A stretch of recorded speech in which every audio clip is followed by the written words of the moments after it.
පුළුවන් ඔයාගේ ජීවිතය සම්පූර්ණයෙන්ම වෙනස් කරගන්න, ලෙවල් අප් කරගන්න, ඒ වගේම මේ ඉන්නේ කලින් හිටපු ඔයාමද කියලා කාටවත් අඳුරගන්න බැරි විදිහට ලස්සනට වෙනස් වෙන්න. එහෙම කරන්න ඔයාට ඕනි වෙන්නේ සති 4යි. මම හිතාගෙන හිටියේ ඒක කරන්න පුළුවන් දෙයක් නෙවෙයි කියලා. හැබැයි මම ඒක මටම ඔප්පු කරලා පෙන්නුවා. It actually can. ඉතින් මට කරන්න පුළුවන් නම් මම දන්නවා ඒක ඔයාටත් අනිවාර්යයෙන්ම කරන්න පුළුවන්. අපිට ඕනි වෙන්නේ intention එකයි guided action එකකයි විතරයි. ඉතින් ඒක තමයි මම අද මේ වීඩියෝ එකෙන් ඔයගොල්ලන්ට දෙන්න හදන්නේ. ඔයා මතක තියාගන්න ඕනේ දේ තමයි මේ සති 4 මේ මාසය ඇතුළත ඔයා කරන දේවල් ඔයාගේ බොඩි එකට ඔයාගේ මයින්ඩ් එකට ඊළඟ මාසේ පේන්න ගන්නවා.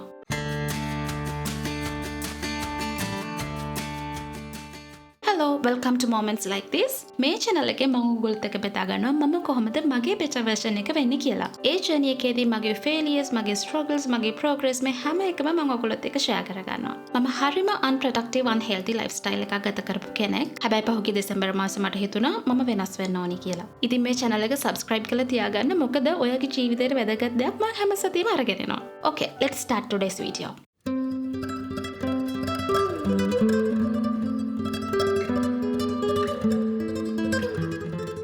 ඉතින් මම මුලින්ම ඔයගොල්ලන්ට පොරොන්දු වුණානේ ඔයගොල්ලන්ට අවශ්‍ය ඉන්ටෙන්ෂන් එකයි ගයිඩ් එකයි මම මේ වීඩියෝ එකේ දෙනවා කියලා මේ සති 4 ට්‍රාන්ස්ෆෝමේෂන් එකට. ඉතින් ඒකට ලේසි වෙන්න මම මේ වීඩියෝ එක ෆේසස් 4කට කඩලා තියෙනවා. ඉතින් මේ හැම ෆේස් එකේම අපි මේ සති 4 ගත කරන්න ඕනි කොහොමද කියලා ගයිඩ් එකක් ඔයගොල්ලන්ට හම්බ වෙනවා. මුලින්ම මට අවශ්‍යයි ඔයා මේ සති 4ට එක වචනයක් තෝරගන්න. ඔයාගේ බොඩි එක, ඔයාගේ මයින්ඩ්සෙට් එක, ඒ වගේම ඔයාගේ හැබිට්ස් මේ තුනම එකට අලයින් කරන්න පුළුවන් එක වචනයක් ඔයාගේ මේ මාසේ ගෝල් එකත් එක්ක. ඉතින් මම වෙනස් කරගෙන ආපු මේ සති 4 මම තෝරගත්තු වචන තමයි better choices. ඉතින් උදාහරණයක් විදිහට කිව්වොත් මම කල්පනා කරනවා නම් මම අද workout කරනවද නැද්ද කියලා obviously better choice එක workout කරනවා. ඉතින් මම ඒ choice එක තෝරගන්නවා. ඒ වගේම දැන් රය 9:00 වෙලාව මම තව වීඩියෝ එකක් බලලම නිදා ගන්නවද නැත්නම් දැම්ම නිදා ගන්නවද කියලා හිතද්දී obviously the better choice is දැන් නිදාගන්න එක. ඉතින් ඒ වගේ මොකක් හරි එක වචනයක් ඔයාට මේ මාසේ ඔයාවම ඇන්කර් කරලා තියාගන්න පුළුවන්. ඉතින් ඔයාට දැන් ස්ක්‍රීන් එකේ බලා ගන්න පුළුවන් ඒ විදිහට ඔයාට තෝරගන්න පුළුවන් වචනයක්. ඉතින් මේ ටිකම වෙන්න ඕනි නෑ. ඔයාට ඔයාව රෙසොනේට් කරගන්න පුළුවන් හොඳ වචනයක් ඔයාටම හිතලා තෝරගන්නත් පුළුවන්.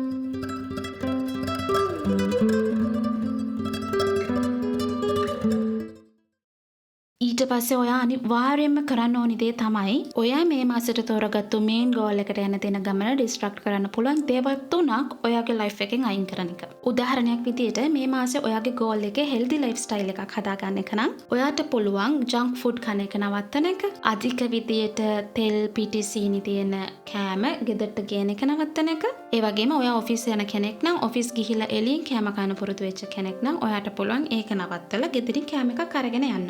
මේ වගේ ඔයාව ඩිස්ට්‍රැක්ට් කරන්න පුළුවන් දේවල් 3ක් ඔයාගේ ලයිෆ් එකේ ඔයා අයින් කරන්න ඕනි මේ සති 4. හරි, ඊළඟට කරන්න තියෙන වැදගත්ම දේ තමයි ඔයා තෝරගත්ත සති 4 දවස් ටික පොතක පහලට ලියාගන්න එක. ඊට පස්සේ ඔයා ඔයාගේ ජීවිතෙන් අයින් කරන්න හිතාගත්තු ඩිස්ට්‍රැක්ෂන්ස් 3 ලියාගන්න ඕනි. දැන් මම මේ පෙන්වන විදියට. ඊට පස්සේ හැම දවසක් ඉවර වෙද්දිම ඔයා අද දවසේ ඇතුළත ඩිසිප්ලින් වෙලා හිටියද නැද්ද කියලා මේ පොතේ මාක් කරන්න ඕනි. දැන් තමයි ෆන්න පාර්ට් එක. ඔයා ඒ සති 4 ඇතුළත 85%කට වඩා ඩිසිප්ලින් එකක් තියාගෙන හිටියනම් ඔයා ඔයාටම රිවෝඩ් එකක් දෙනවා කියලා ඔයාට පොරොන්දු වෙන්න ඕනි. සමහර විට ඒක ලස්සන ඇඳුමක්, ලස්සන හෙයා කට් එකක්, සෝලෝ ඩේට් එකක්, මේ වගේ මොකක්ම හරි රිවෝඩ් එකක්. හැබැයි ඔයාට ඒක කරන්න පුළුවන් ඔයා 85%කට වඩා ඩිසිප්ලින් එකක් තියාගෙන හිටියොත් විතරයි.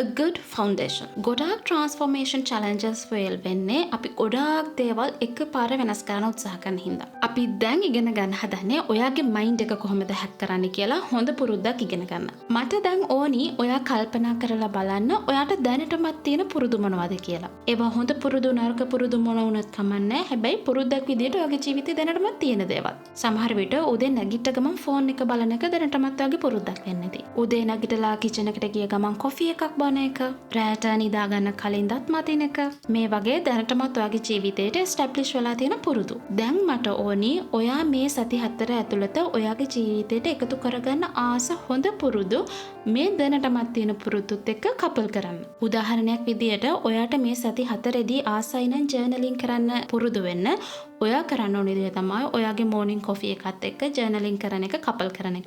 ඔයාට රීඩින් කරන්න ආසයි නම් රෑ දත්ම දාලා ඇඳට ගිය ගමන් පොතක් අරගෙන පිටු 5ක්වත් කියවන්න ඕනි. ඔයාට අවශ්‍ය නම් ග්‍රැටිටියුඩ් කරන්න පුරුදු වෙන්න. උදේ ෆෝන් එක ස්ක්‍රෝල් කරලා පැත්තකින් තිබ්බ ගමන් I know that's a bad habit but that's okay. Phone එක පැත්තකින් තිබ්බ ගමන් ඔයාගේ ජීවිතේ දැනට තියෙන දේවල් වලට ඔයා ස්තුතිවන්ත වෙන්න ඕනි. මම මේ මෙතඩ් එක ඉගෙන ගත්තේ Atomic Habits කියන පොතෙන්. Trust me, it works. අපි මේකෙන් කරන්නේ ඔයාට දැනට තියෙන රූටීන් එක වැඩි ඩිස්ටර්බ් කරන්නේ නැතුව අලුත් හොඳ පුරුදු ඔයාගේ ලයිෆ් එකට එකතු කරන එක. අපි මේක ගොඩාක් හාෂ් විදියට ඒ කියන්නේ නරක පුරුදු ටික ඔක්කොම එකපාර අයින් කරලා හොඳ පුරුදු වලින් අපේ රූටීන් එක පුරව ගන්න උත්සාහ කරොත් ඒක වැඩි කාලයක් කරගන්න හම්බ වෙන්නේ නැහැ. ඔයාගේ bad habits අපිට හිමිහිට පස්සේ ටැකල් කරන්න පුළුවන්. අපි දැනට ફોකස් කරන්න ඕනි අපි කොහොමද හොඳ පුරුද්දක් අපේ ලයිෆ් ස්ටයිල් එකට ගොඩනගා ගන්න කියලා.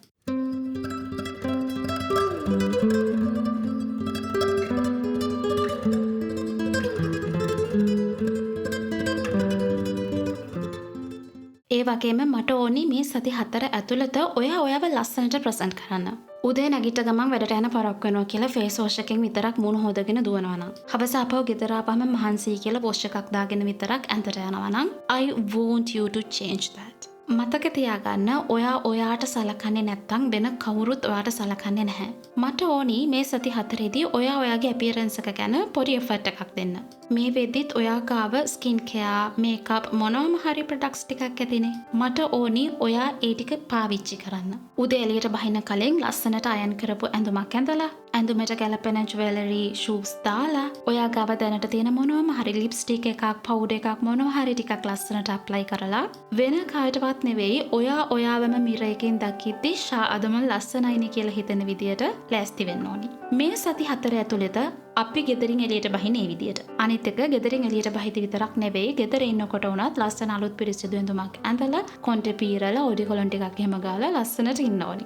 මේකෙන් අපි කරන්න හදන්නේ වෙන කාවවත් ඉම්ප්‍රෙස් කරන්න නෙවෙයි.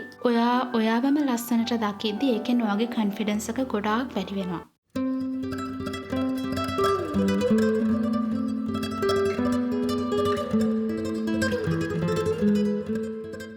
Okay, phase 3. Be consistent. I know හැම productivity guru කෙනෙක් කියන්නේ මේකම තමයි. Consistence. But ඒ කවුරුවත් හරියට කියන්නේ කොහොමද consistent වෙන්නේ කියලා. I'm going to be honest with you. මේ සති 4 ඇතුළත ඔයා එක දවසක්වත් මිස් කරන්නේ නැතුව මේ හැම දෙයක්ම ලස්සනට මැජික් එකක් වගේ කරනවා කියලා හිතනවා නම් ඒක බොරුවක්. You are going to miss things. But that's okay. අපේ ජීවිතේ හැම දවසක්ම එකම විදියට එකම එනර්ජි ලෙවල් එකෙන් ගලාගෙන යන්නේ නැහැ. හැබැයි ඒ වගේ දවසකට පස්සේ ඔයා කොහොමද ආපහු ට්‍රැක් එකට වැටෙන්නේ කියලා මම කියලා දෙන්නම්. මේවා මම පාවිච්චි කරපු tricks. Replace I have to with I get to. උදේ නැගිට්ටාම ඔයාට හිතෙනවා නම් අයියෝ I have to work out today කියලා replace it with I get to. I get to do this workout today because I want to see myself in my dream body shape. ඒ වගේ අද නම් මේක කරන්න බෑ අප්පා කියලා හිතන වෙලාවට ඇයි ඔයා මේක කරන්න තීරණය කළේ කියලා හිතලා ඒ මයින්ඩ්සෙට් එකේ දිහා බලන්න. එතකොට ඔයාට ඒක කරන්න හිතනවා. අනිත් එක තමයි never miss twice. හිතන්න ඔයා හැමදාම උදේට වර්ක්අවුට් කරන්න පුරුදු වෙලා ඉන්න කෙනෙක්. හැබැයි අද සිද්ධ වෙච්ච මොකක් හරි දෙයක් නිසා ඔයාට අද උදේක කරන්න බැරි වුණා. හැබැයි අද දවස තාම ඉවර නෑ. ඔයාට හවස් වරුවේ පුළුවන් නම් ඒ වර්ක්අවුට් එක කරන්න. Do it. එහෙමත් බැරි වුණොත් that's okay. මොකද ඔයාට හෙට දවස තියෙනවා. ඔයාට අද දවසේ මිස් වෙච්ච දේ ඔයා අනිවාර්යයෙන්ම හෙට කොහොම හරි කරන්න ඕනේ. මොකද අලුත් පුරුද්දක් එක ළඟ දවස් දෙකක් වා මිස් කරොත් ඒක තුන්වෙනි දවසෙත් මිස් කරන එක nothing. තුන්වෙනි ට්‍රික් එක තමයි do bare minimum. හිතන්න ඔයාට අද වර්ක්අවුට් එක කරන්න වෙලාවක් නැහැ. but ඔයාට පුළුවන් එක push up එකක් කරන්න, එක squat එකක් කරන්න. එක push up එකක් කරන්න තප්පර 5ක් නැති වෙන තරම් ඔයා බිසි මිනිස්සෙක් නෙවෙයිනේ. I know ඒ එක push up එක ඔයාගේ මුළු workout එකම replace කරන්නේ නැහැ. but that's your mindset. ඔයාගේ brain එකට ඔයා පණිවිඩයක් දෙනවා ඔයාගේ identity එක ගැන. I am a person who never miss a workout. ඉතින් ඊළඟ දවසේ ඔයාට full workout එක miss වුණොත් එක push up එකක් කරන්න. ඊළඟ දවසේ ඔයාගේ full energy එක දීලා සම්පූර්ණ workout එක කරන්න. මම මේ phase එක explain කරන workout කියන උදාහරණයක් ගත්තට ඕගොල්ලන්ට පුළුවන් මේක හැම දෙයකටම apply කරන්න. මම මේ වර්ක්අවුට් කියන එක්සාම්පල් එක තෝරගත්තේ ඒක මගේ ජීවිතේ මේ දවස්වල ටිකක් ෆැමිලිය නිසා. ඔයාලා මගේ අන්තිම වීඩියෝ එක බලුවා නම් දන්නවා මම මේ දවස්වල මගේ බොඩි ට්‍රාන්ස්ෆෝමේෂන් එකක් කරගන්න ජර්නි එක තමයි ඉන්නේ කියලා.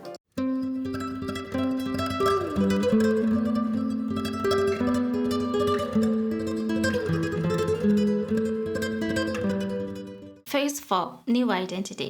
මේ වෙද්දී ඔයාගේ mindset, energy, habits and confidence මේ හැමතේම level up කරගෙන ඉන්නේ. ඉතින් මේ සති 4 අවසන් වෙද්දී මට ඕනි ඔයා පොතක් පැනක් අරගෙන කොහේ හරි නිදහස් තැනක වාඩි වෙන්න. වාඩි වෙලා මේ සති 4 චුට්ටක් රිෆ්ලෙක්ට් කරන්න. ඔයාට ආපහු අර පරණ කෙනා වෙන්නේ නැති වෙන්න ඔයා එන මාසෙදි කරන්න ඕනේ මොනවද කියලා ඔයා හිතන්න ඕනි. සමහර විට මේ සති 4 ඉවර වෙද්දී ඔයා හිතාගත්ත සමහර දේවල් ඔයා අචීව් කරගෙන නැති වෙන්නත් පුළුවන්. That's okay. That's not the end. ඔයාට පුළුවන් ඊළඟ මාසෙ මම මොනවද ඒ වෙනුවෙන් කරන්න ඕනි කියලා පුංචි ප්ලෑන් එකක් හදාගන්න. මේ සති 4 ඉවර වෙද්දී ඔයාගේ ළඟින් ඉන්න අය ඔයාට පොසිටිව් කමෙන්ට්ස් දීලා ඇති. මම එහෙම කියන්නේ මොකද මට එහෙම වුණ නිසා. ඊටත් වඩා ඔයාට ඔයාගේම වෙනස හොඳින් දැනෙනවා ඇති. ඉතින් ඒ නිසා මට අවශ්‍ය නැහැ ඔයා ආපහු පරණ තැනට යනවට. ඒ නිසා හැම මාසෙම ඔයා වෙනුවෙන් වැඩ කරන්න ඕනි. මේ චැලෙන්ජ් එක ඔයාට තියෙන්නේ ඔයා එක්කමයි. ඔයා උත්සාහ කරන්න ඕනේ ලබන මාසේ මීටත් වඩා ඔයාගේ බෙටර් version එකට යන්න. ඒ නිසා මේ සති 4 ඉවරුණාට පස්සේ ඔයා අනිවාර්යයෙන්ම තනක වාඩි වෙලා ඔයාට වැඩ කළේ මොනවද වැඩ කළේ නැත්තේ මොනවද ඊළඟ මාසෙ මම හදා ගන්න ඕනේ මොනවද කියලා හොඳ අයිඩියා එකක් ගන්න ඕනේ.